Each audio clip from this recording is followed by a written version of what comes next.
Hey everyone, welcome to your own channel, School of Backbenchers, Education Beyond the Front Row.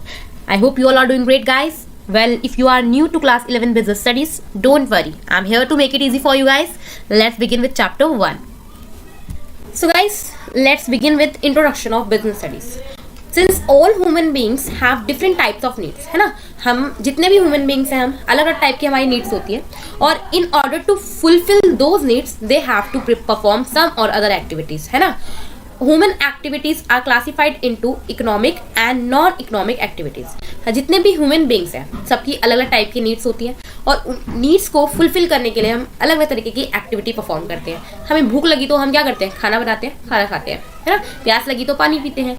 हमें पैसे चाहिए तो हम बाहर अर्न करने जाते हैं और अलग अलग तरीके से हम इनको अर्न करते हैं. तो इन्हीं सब एक्टिविटीज को according to their nature classify किया जाता है economic activities and non economic activities.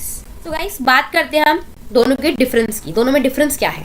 तो इकोनॉमिक एक्टिविटीज जो हमारी होती हैं उसका मेन हमारा जो एम होता है वो होता है मनी अर्न करना ताकि हमारी वेल्थ क्रिएट हो सके, है ना. वहीं दोज एक्टिविटीज जिसका एम मनी अर्न करना नहीं होता, ये सिर्फ और सिर्फ आपकी सोशल, साइकोलॉजिकल, इमोशनल नीड्स को सेटिस्फाई करने के लिए परफॉर्म की जाती है, उसको हम नॉन इकोनॉमिक एक्टिविटीज कहते हैं. जैसे सिंपल सी बात है, अगर एक टीचर जो है स्कूल में जाकर पढ़ा रही है, किसी कोचिंग सेंटर में जाकर पढ़ा रही है, वहां पर उसका जो मेन एम है वो क्या है, मनी अर्न करना. वहीं घर पर अपने बच्चों को ट्यूशन पढ़ा रही है या हेल्प कर रही है स्टडीज के अंदर, तो वहां पे उनका मेन एम क्या है, अपनी इमोशनल नीड, अपनी साइकोलॉजिकल नीड को सेटिस्फाई करना. ठीक है.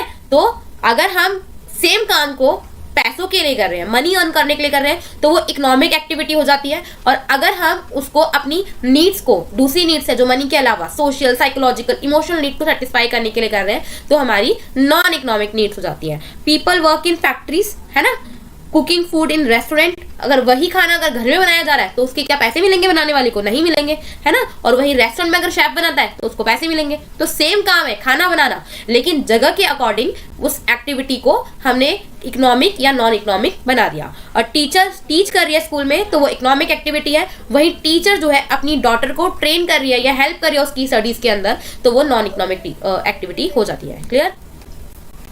So guys, next topic is business का कॉन्सेप्ट आपका क्या है, क्या कहता है आपका बिजनेस का कॉन्सेप्ट, है ना.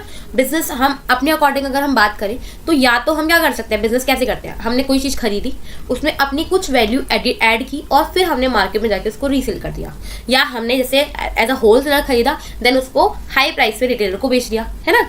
तो बीच का जो प्रॉफिट था वो हमने कमाया. तो हमारा मेन मकसद क्या था, या तो हम परचेज कर रहे हैं उसको रीसेल कर रहे हैं, या फिर हम किसी गुड्स और सर्विस का प्रोडक्शन कर रहे हैं और देन उसको सेल कर रहे हैं. और सेल करने का मकसद क्या है, सेल कर कौन खरीदेगा, जिसकी भी उस पर्टिकुलर प्रोडक्ट को लेकर, सर्विस को लेकर नीड होगी वही उसको खरीदेगा, है ना. तो business refer to those economic activities, वो इकोनॉमिक एक्टिविटीज की बात करता है बिजनेस जहां पे आप गुड्स एंड सर्विसेज को या तो परचेज करके सेल कर रहे हो या तो आप उनका प्रोडक्शन करके सेल कर रहे हो. ठीक है. और आपका जो ह्यूमन नीड्स है आप उनकी सेटिस्फाई करने के लिए गुड्स एंड सर्विसेज को सेल कर रहे हो. आपका क्या मोटिव है, आपको क्या मिलेगा, आप उससे प्रॉफिट कमा रहे हो, सेल करके आप प्रॉफिट कमा रहे हो. और सोसाइटी को क्या दे रहे हो, आप उनकी नीड्स सेटिस्फाई कर रहे हो.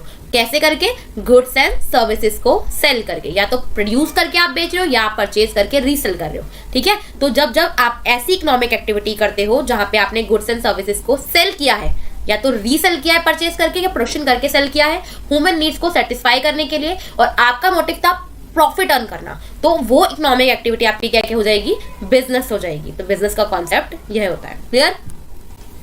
So guys, next is characteristics of business. Business की कैरेक्टरिस्टिक्स देख लेते हैं कि कौन कौन सी आपकी इकोनॉमिक एक्टिविटीज के अंदर फीचर्स होनी चाहिए जिसके अकॉर्डिंग आप कह सकते हो हाँ आप बिजनेस कर रहे हो. तो सबसे पहले तो इकोनॉमिक एक्टिविटी, आपने जो भी एक्टिविटी परफॉर्म की है एज अ बिजनेस, आपने मनी अर्न करने के पर्पज से की होगी.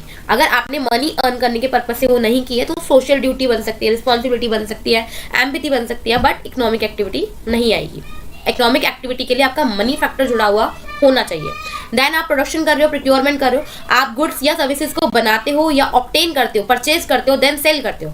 तो प्रोडक्शन और प्रोक्योरमेंट इंपॉर्टेंट हो जाता है आपके बिजनेस के लिए. देन आपने बनाया या आपने खरीदा, आप कुछ ना कुछ वैल्यू ऐड करके, खरीदा तो वैल्यू ऐड करोगे और बनाया है तो उसको बेचोगे, है ना, या तो आप सेल कर रहे हो या फिर किसी और चीज के बदले में एक्सचेंज कर रहे हो। ये नहीं बनाकर अपने पास रख लोगे, खरीद कर अपने पास रख लोगे, आपने या तो सेल किया है या आपने एक्सचेंज किया है। तो goods and services must be sold या फिर exchange according to barter system, है ना, और sold in the money, in the terms of money, है ना। देन आपका नेक्स्ट फीचर हो जाता है, आपका मोटिव क्या है, सेल करना। ये नहीं आपने 10 का खरीदा 10 का बेच दिया, ये आपका बिजनेस नहीं है। आपका मेन जो एम होना चाहिए सेलिंग के साथ वो होना चाहिए प्रॉफिट कमाना। प्रॉफिट नहीं होगा तो मार्केट में सरवाइव नहीं कर पाओगे, अपने बिजनेस को ग्रो नहीं करवा पाओगे, है ना।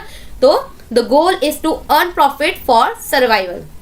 आपको अपने बिजनेस को ग्रो करना है, एक्सपेंड करना है, और कुछ नई टेक्नोलॉजी आती है तो उसको अपग्रेड करना है। तो पैसा नहीं होगा तो बार बार थोड़ी ना अपने पास से इन्वेस्टमेंट डालोगे उसके अंदर, आपके पास प्रॉफिट भी तो आएगा, उसको भी तो रीइन्वेस्ट करोगे, तभी तो कुछ आपका बिजनेस सर्वाइव हो पाएगा, है ना। हमेशा खुद से ही मनी डालते रहोगे तो उससे नहीं हो पाएगा। देन रेगुलरिटी, ये नहीं आपने अपने घर का ओल्ड फर्नीचर उठाया और एक बार ही अपना OLX पे बेच दिया या किसी ऐसी साइट पर बेच दिया, ये आपका बिजनेस नहीं है। आप जो सेल परचेज करते हो अपने गुड्स एंड सर्विसेज की, वो कंसिस्टेंट होना चाहिए, रेगुलर बेसिस पे होना चाहिए। तो business happen regularly, not just once, है ना। अर्न सर्टेन रिटर्न्स, प्रॉफिट जो हो सकता है आपका, हो सकता है बहुत ज्यादा हो जाए, हो सकता है बहुत कम हो सकता है हो ना, और हो सकता है लॉसेस हो जाए, तो कुछ भी हो सकता है। तो रिटर्न्स जो हो जाते हैं आपके अनसर्टेन हो जाते हैं, आप उसको प्रेडिक्ट नहीं कर सकते हो। देन बिजनेस का सबसे बड़ा जो फैक्टर है वो है रिस्क। आपके बिजनेस के साथ में रिस्क जुड़ा हुआ ही होता है, चाहे छोटा हो चाहे बड़ा हो, या तो छोटी मात्रा में होगा लेकिन रिस्क होगा ही होगा। बिजनेस जो होता है आपका रिस्क फेस करता है, जैसे कि मार्केट के अंदर चेंजेस आ जाना, आपके प्रोडक्ट की जो कस्टमर की जो डिमांड है, प्रेफरेंस है, वो चेंज हो जाना, माल चोरी हो जाना, आपका किसी तरीके से लॉस हो जाना, आग लग जाना, है ना। अलग अलग तरीके के रिस्क हो सकते हैं। तो रिस्क फैक्टर जो होता है या तो छोटे लेवल पर या बड़े लेवल पर जुड़ा हुआ जरूर होगा। जितनी बड़ी आपकी इन्वेस्टमेंट उतना बड़ा आपका रिस्क, ठीक है। तो बिजनेस की ये सारी की सारी हमारी कैरेक्टरिस्टिक हो जाती है। अगर ये सब फुलफिल होती है तो हमारी जो एक्टिविटीज है वो बिजनेस कहलाएंगी। Clear? So guys, I hope आपको क्लियर हो गया होगा कॉन्सेप्ट जितना मैंने बताया है। अगर आपको समझ में आया है, ये क्वेश्चन को पढ़िए, समझिए, आंसर कमेंट बॉक्स में लिखिए। कोई और डाउट है वो भी आप लिख सकते हो। मिलते हैं नेक्स्ट वीडियो में नेक्स्ट पार्ट के लिए। तब तक के लिए बाय। और अगर वीडियो पसंद आया तो प्लीज लाइक कर देना, चैनल को सब्सक्राइब नहीं किया है तो सब्सक्राइब कर देना, ताकि आपके पास ऐसी वीडियोस आती रहें और आपके कॉन्सेप्ट क्लियर होते रहें।